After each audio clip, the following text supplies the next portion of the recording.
Welcome to the Mind for Success podcast. I'm your host, Kimberly Lebbing, and I love seeing business professionals, leaders, and entrepreneurs have massive success in their businesses. Are you ready to reach a higher level in your business? Are you looking to rise to the top and break through the barriers that are holding you back? If this is you, join us on the Mind for Success podcast. Hello there. Welcome to Mind for Success podcast. And I am so excited. Today I have Dave Petersen with me as my special guest today, and he is with Multiple Choice Insurance. I've known Dave for a little while. We've met out in networking circles, and I know he's a great guy, and I thought he would be a great fit for this podcast. He's got a lot of great insight to share. He's a very, very helpful person, answers all of your questions. And I'll let you tell them a little bit more about you, if you would, Dave. Welcome, by the way. Yeah, thanks for having me, Kim. I'm ultra excited to be on board with you, and thanks for the kind introduction. I like to think all those things are true. So, but yeah, just to start it out, I am the owner of Multiple Choice Insurance. I have been in the insurance industry for 17 years now. So my entire professional career. And I started out as a claims adjuster. So I have seen anything that could ever go wrong with the house. You name it, I have seen it. And I think what got me to the position that I'm in now is I would go out to people's homes and I would sometimes have to tell people no, which was a tough thing to do, to be the bearer of bad news.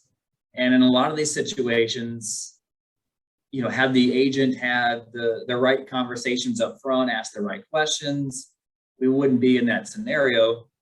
And that's life-changing for people. When you have a claim that's, $20 or $30 or $40,000 in damage that's not covered, that's life-changing for people. So I thought to myself, who better to do that than me? I know how policy language reads. I know how to set up coverage. And I decided at that point, I'm going to be an agent. So I took a leap of faith and I left my claims job and went to go work for an established agent here in St. Louis. And I had a ton of success. And I did that for about 5 years, got all the tools in the toolbox that I needed. And then once again, I took that leap of faith and believed in myself and opened up my own agency. And I'm quickly approaching my first year. So very excited. That's awesome. Thanks for sharing all that. And I'm an admirer of anybody that leaps out on their own to create their own business. And I know with insurance, it's not easy. For one, it's I don't want to say it's a tougher industry, but it can be perceived. There's a lot of people in it. And I love your background as an insurance adjuster. I work sometimes with teams and in construction industry, sales teams, and they talk about, not so fondly, about the insurance adjusters and the problems they have. But I know that you coming from that background, that's got to give you great insight.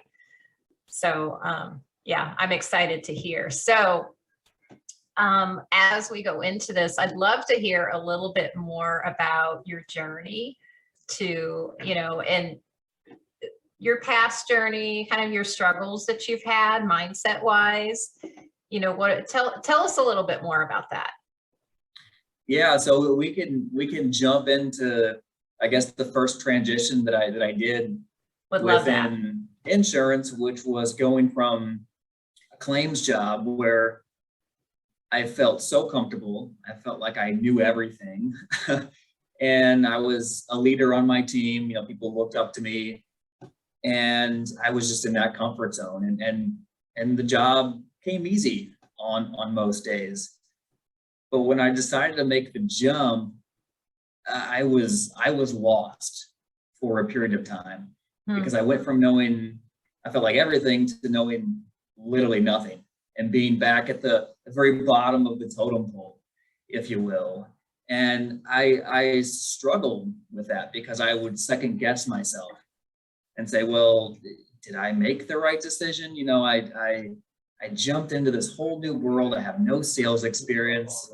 Is this what I should be doing right now? And I would constantly ask myself that. And I would I would have to ask for a lot of support from my wife and just say, hey, you know, I need to know, did I make the right decision for me, for us? And she was just tremendous. And she said, Dave, you're going to kill it. You're going to do great. Just keep doing what you're doing, you know, forge forward. And I did. And it wasn't always easy. There was a lot of frustrations.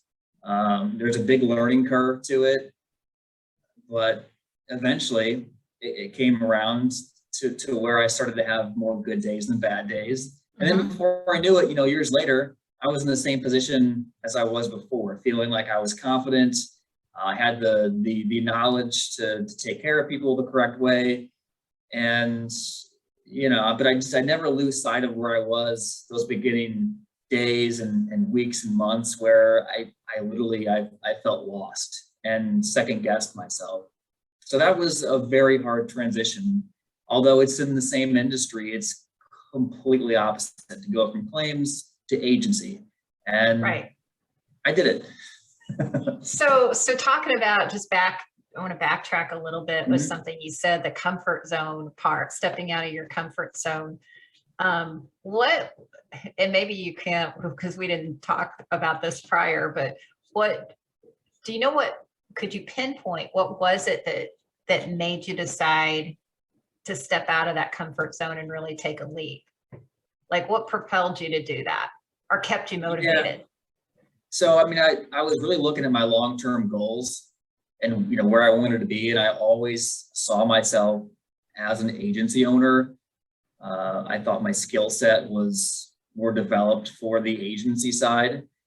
And that's really what drove me to that, is looking at, okay, well, you know, the old cliche question, where do you want to be in 10 years, right? Well, I saw myself as an agency owner. I didn't see myself, you know, being a property adjuster. I didn't see myself being in management and claims, and that's not the direction that I wanted to go. So I always knew in the back of my head, I wanted to be an agency owner. And there's really no easy way to go about doing that. You just have to forge forward. And it's interesting because I'm a very, you know, organized and analytical and methodical person. And so I was doing all this research, and I felt like I needed to have all these answers. And then I got to a point where I said, you know what, you're never going to have all the answers. You just have to go for it. And that's what I did. Yeah, that's so true. Oh my gosh. Yes. Because a lot of times we do, and sometimes the people that I see, they stay stuck because they keep wanting more information, or when I get this certification or I get this training or what, then it'll be time. And it's really never a perfect time. So I admire you. Yes, yeah, I admire you. There's never a perfect time. Never. Yes. Yeah. You got to do it.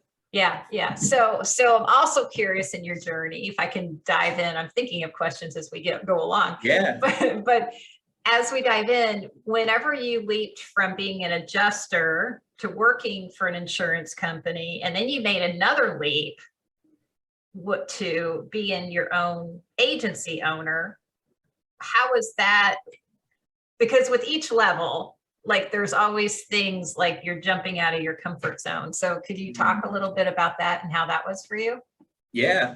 So kind of going back to those goals I had previously, and obviously the end goal was to always be an agency owner. So I started to explore, you know, the different routes that you could go to do that. And then one of them was sticking with a particular company that I worked for.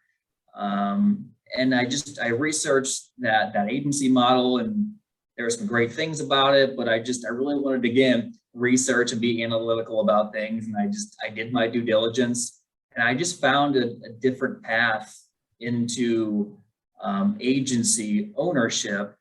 And again, this kind of goes back to what I was saying earlier, is you're never going to have all of the answers. And so I would catch myself telling people, one day I'm going to be an agency owner. One day I'm going to do this. One day I'm going to do that. And honestly, Kim, I just flipped the words from one day to day one, because I just decided, you know what, this is the day that I make the change, that I start doing the things I need to do to get me to that path. And by then I kind of knew the direction I wanted to go, and open up my own independent agency, be a broker, and go that route. So I just started to take the steps necessary to make that happen. So it was one of those one day to day one type flips. I love that's it. Really what got me started. Yeah, I love it. So, and I think for a lot of people, the motivation is the thing. So motivating to get away from something or towards something else, both work. And you had a combination, it sounds like. You wanted to get away from what you were doing, but you also had the big aspirations to move forward. Mm-hmm. Yeah, it was definitely both, because I wanted to build my own legacy. And when you're working for somebody, you're helping build somebody else's. And it was time for me to do it on my own. Yeah, I love it. So what was your biggest struggle in the transitions? What was your biggest struggle that you had to deal with? I think it always comes back to me wanting to have all the right answers, and being hesitant and just not being fully confident in what you're about to do. And I would just kind of remind myself, hey, you've already done this. You did this 5 years previously when you moved into a completely different role. And it's interesting because when I was at my old agency, we used to have these pre-employment screenings, and it was like a personality test. And so we did it on ourselves, and it's incredibly accurate. And it's cool in one way because it shows you like, hey, here's some things that you're really good at. But when you're reading it, you're also going through and looking at some of your shortcomings, and you're like, wow, how does this system know, what my shortcomings are? And part of that too was being able to just take that leap and take the initiative and have the ability to just do it. And that was something, and I think I still struggle with that, as a business owner. But it just came back down to, Dave, you've done this before. You have the ability, you have the confidence. It's time to do it now. And I just moved. I don't know any other way to really put it. It kind of clicks, and then when it clicks, you just have to take the time to start taking the steps necessary to get you going. Yeah. Well, I love that you applied what you had done before to what you're doing now, because that's a huge piece with mindset. And sometimes people get stuck in what happened before that was negative and bringing it into the now, and then they're making their decisions based on that. But it sounds like you did the opposite. You focused on what was working. Yeah, well, and like mindset is huge, because I don't, myself and everyone included, I don't think we realize how much we talk to ourselves every single day, every hour, every minute. I mean, we constantly have these thoughts in the back of our head, and we can fill this with self-doubt and uncertainty, or we can start filling those thoughts with being positive and being confident and just knowing that you're capable. And you have to be obviously realistic, and you have to have a combination of both of those. But when you start taking that negative and you flip it more to the positive and the confidence building thoughts, it helps propel you. Yes. Yeah, absolutely. And it's a training, really, depending on how you grew up. And, there's so many factors that affect that. If you were used to it, or if you had training early on how to think differently, that's huge. I know for me, I didn't understand the impact until I was much older, much older. And it was so huge because, the way we talk to ourselves. And like you said, we have over 50,000, some estimate 60,000 thoughts a day going through our head. And a lot of them are negative. A lot of them are. So, it's something that it is a battle, literally. And it's 90% of our success is mindset. So my glass is always half full. Yeah. Versus half empty. Yep. Right. Right. It's both. So, so this kind of leads into my next question, which is kind of obvious, but I'm curious about what you think as far as how important is mindset to the success, or has it been to the success of your business? Oh yeah, it's instrumental, because those are our daily and hourly reminders of why we did this in the first place. And I forget, there was a quote that I've heard years ago, and it's basically saying everything that you've been working up to has led you to get to this point now. And I don't want to butcher it, I won't even say it, but yeah, it's like all the work that you put in, all the time and the frustrations and the learning curves and the things that you've done to get to this point. If you were to go back 3 years ago, you would just absolutely die to be in this position that you're in now.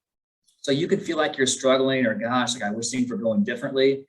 But the you from 3 years ago was wishing that you were in the spot that you're in right now. So even when things get a little frustrating, or I have a bad day, or maybe I just didn't hit my goal for the week, or whatever it is, I remind myself, and I put that mindset back into my head that says, hey, 1 year ago, or 2 years ago, or 3 years ago, Dave of then would love to be the Dave that's in your position right now.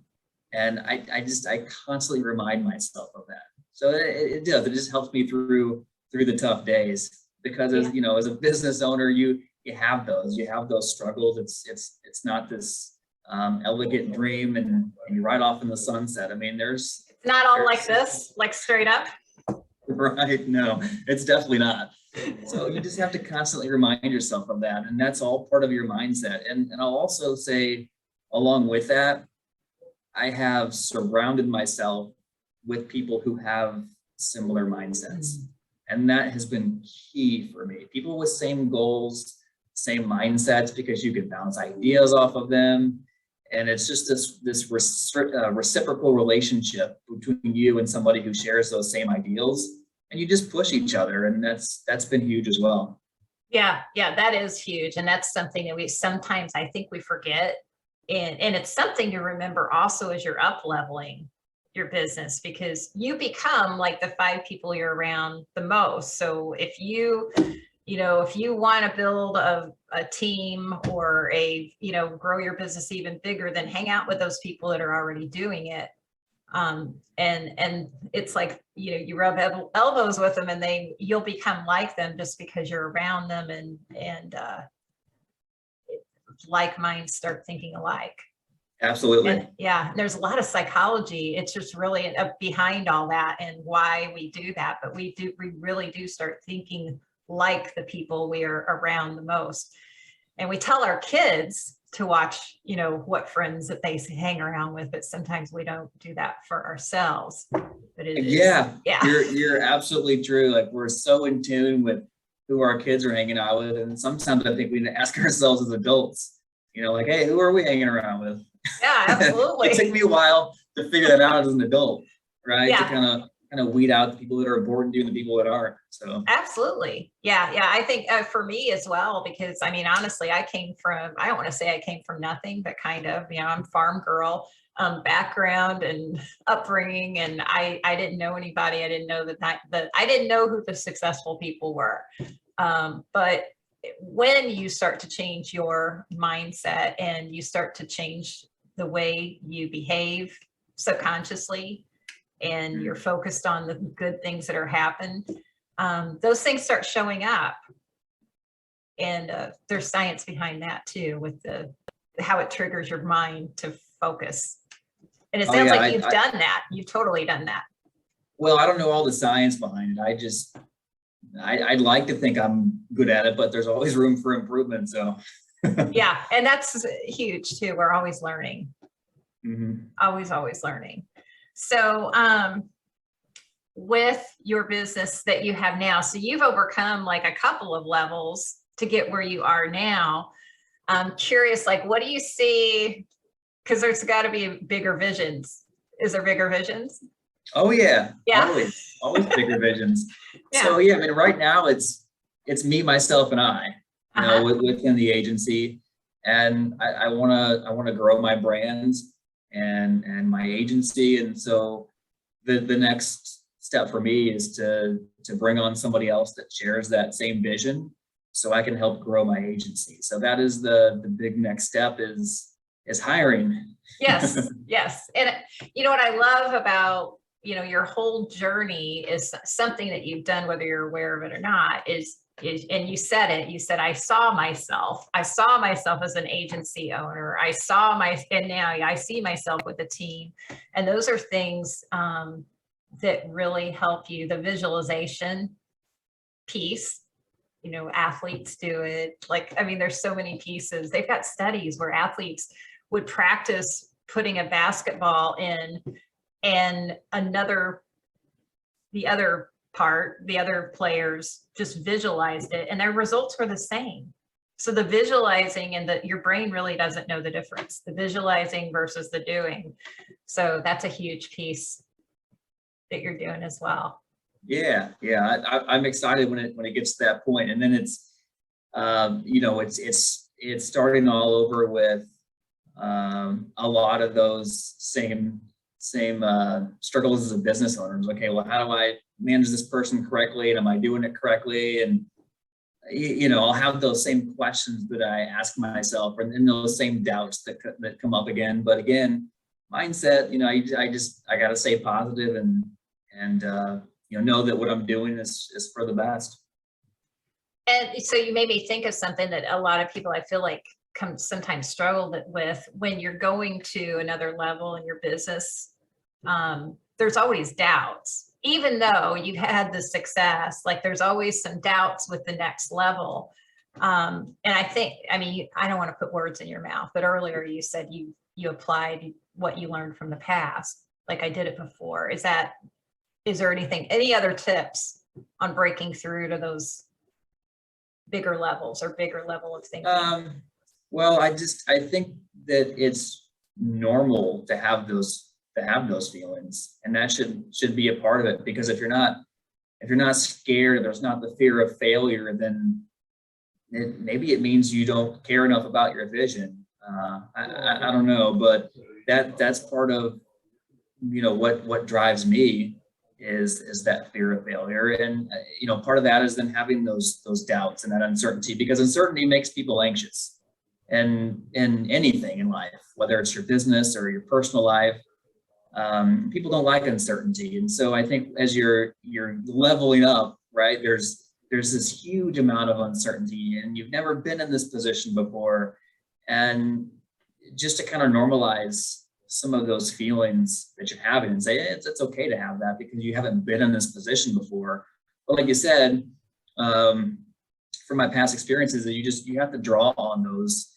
And going back to mindset again is just staying positive and realizing that you will end out coming out on top. You always do, you always will. And just to retain all of your confidence, and you'll get there, because you know, I mean, you so it's kind of interesting. So I was riding my Peloton bike a few weeks ago, and it's really weird why I remember this. Actually, no, it was more than a few weeks ago. It was a while ago, but we're getting to the end of our ride, and the instructor says, it's hard to beat somebody who never gives up. And it's resonated with me. And I keep remembering this quote over and over and over. And it's so true, because nobody can beat you if you don't give up. And that it just sits in the back of my head, and I remind myself of that almost daily as I work in my personal life, whatever it is. It's true, because especially in my line of work, I could go after a client for years and years and years and years, where most people would just give up, and I'll keep going. And eventually, all right, I'll be able to take care of that person and help them out. And that's just, part of the not giving up, part of the quote that always stuck with me. So I wanted to share that, because it's kind of one of those funny things that you hear from a source that you wouldn't expect it to come from. Yeah. And Yeah. it keeps a special place in your head, and you always remember it. Yeah, it's interesting because of what I do and how people, or how things in one area can be applied to something else. Because I see that with business and relationships. It sounds like your wife is very, very supportive, which is huge. Mm-hmm. Yeah, it is huge. And she's a business owner as well. So it's, when I went out on my own, it was nice to be able to bounce some ideas off of her, and just get her 100% honest feedback, which is tremendous. And yes, support is an understatement. She's just been instrumental in helping me grow as a business owner, and understanding the sacrifices it takes. So that, that's a huge part of it, is having that support at home, because your home life extends into your business life, and vice versa. So if you got everything at home taken care of, it's going to help your business as well. Yeah, that's so huge. And that's something I think, I don't think a lot of business owners, I think they understand it once you say it, but initially people think, oh, I can keep business separate and personal life separate, because you have a separate building you go to, and separate phone line, and separate all bank account, like all those things. But yet a lot of personal life and business, they're totally connected. So you're very blessed, I would say, if you have that good support system. Because not everybody does coming into it, or maybe they do, or maybe their past stuff is filtering into what their current decisions are. There's so many factors, but personal and business are totally connected 100% as far as how people behave and what decisions and behaviors end up making. 100% agree. Yeah. So what kind of tips would you like to share? Or do you have any? I didn't ask you that ahead of time. Oh, Kim, I feel like I've been sharing so many already, right? If there was one thing that you would share to, let's say, a business owner that's struggling, if there was one thing you would share that would really, really help them, what would it be? So if somebody was struggling, I would say find a mentor, find somebody who can help hold you accountable, whether it's a mentor, a coach, somebody who's in the same or similar industry. Because for most of us in what we do, and especially in my industry in insurance, I'm not the first person to have done it before. There's been many people before me, and will be after me, that have been highly successful at what I do. Whether you're struggling or not, I think it's really important to go find somebody that can be a mentor to you, that can hold you accountable for your goals. But also, when you're struggling, to be able to talk to somebody who says, hey, I've been in your shoes, I've experienced that, and to kind of be able to talk you off the ledge and say, you'll be just fine. So that's my number one advice for somebody who's struggling. And I think if you were to ask me, just any business owner, and maybe they're not struggling, but I think the key in any profession is just to always keep learning, because you're either moving forward or you're moving backwards. There really is no in between, because if you get too comfortable and you're not learning, you're not keeping up with the trends in your industry, somebody else is. And believe it or not, those customers that you have now will end up moving over to that person who is putting in the time, who's putting in the work. So it's constantly learning. It's never getting comfortable, and always being on top of your game. And if you're doing that, I think you'll have great success. Yeah, I love it. It's so true. Always learning is huge, and it keeps your mind focused. It keeps your mind moving forward. It's a huge piece. So, okay. So tell everybody what's the best way to connect with you? What sites or social media, what do you want to share? Yeah, well, so I'm often referred to as Mr. Call, Dave, and Save. So the easiest way is, pick up your phone, dial 636-400-3355, or you can text me. That's usually the easiest way to kind of start that conversation when it comes to your insurance, because people, you don't know what you don't know. And it's always nice to be able to talk to somebody who's in the industry for all the right reasons and who wants to help you out. You can also go to my website, calldaveandsaveinsurance.com. You can learn a little bit more about what I do and the products that I offer. And then I also direct a lot of people to my business Facebook page. So I'll post videos and tips and, some funny memes to kind of keep all of the age ranges entertained. So yeah, I'm easily accessible, always available, and always eager to help out. Yeah, he is. I will vouch for that. He's very easy to get in touch with. And that's what I told him before we hopped on here and hit record. I'm like, I remember Call Dave and Save. I actually had to look. I'm like, the name of his business, because Call Dave and Save is really stuck in my head. Like, I always will remember that. And we'll have his website, your phone number, and everything in the show notes in the description of this, so people can connect with you. Any last words? Well, I want to say thanks for having me on. It's greatly appreciated, and hopefully, somebody listens to this and it just serves as a reminder for them to keep that positive mindset. And I always learn a lot from you, and looking at your posts and the things that you describe. So thank you so much for your words of wisdom as well. Thank you very much. Thank you for being a wonderful host today. I appreciate it. And we'll have this up in the next couple of weeks. Are you ready to break through the barriers that are holding you back and reach a higher level in your business in just 4 hours? Be sure to click the link today and join other high-achieving professionals that have worked with Kimberly Lebbing to accelerate their success.